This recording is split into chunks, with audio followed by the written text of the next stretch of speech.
Victoria, how are you doing? I'm good. How are you? I'm well. Well, hey, I'm heading over to Brooklyn in a little bit, and I would love to stop by and hang out and check out some of your work. Of course. I will meet you at the subway stop. All right, I'll see you soon.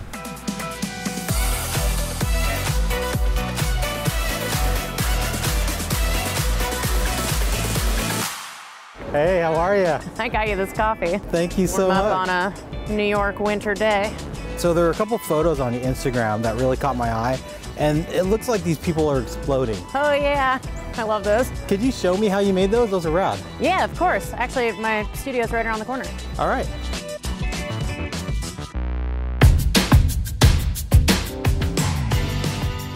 All right, so what we're gonna do here is, I have a background image. I've also shot an image of my friend.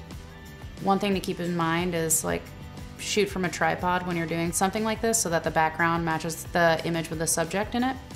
First things first, we use the lasso tool. And I'm just gonna select an interesting area of her body. Command C, Command V. I've pasted it on its own layer. And this is the layer we're actually gonna do the rendering to.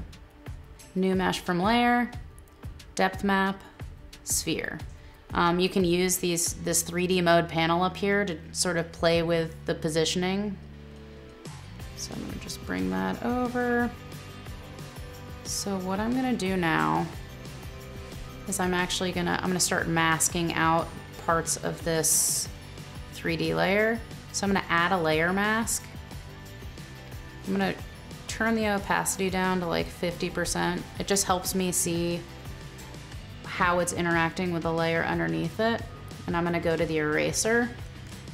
And then all of this is sort of just toggling back and forth between subtractive and additive masking.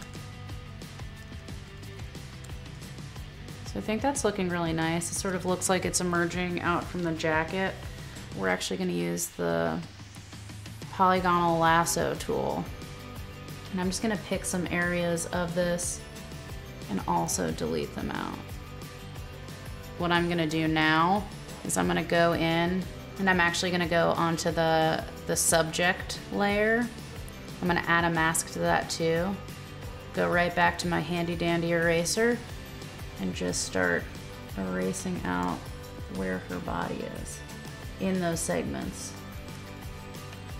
to just really pull off the effect that she's sort of like disappeared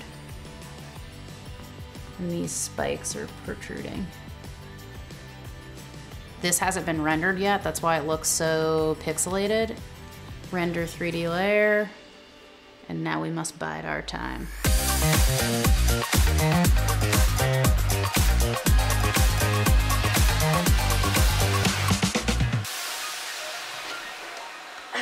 And we're done.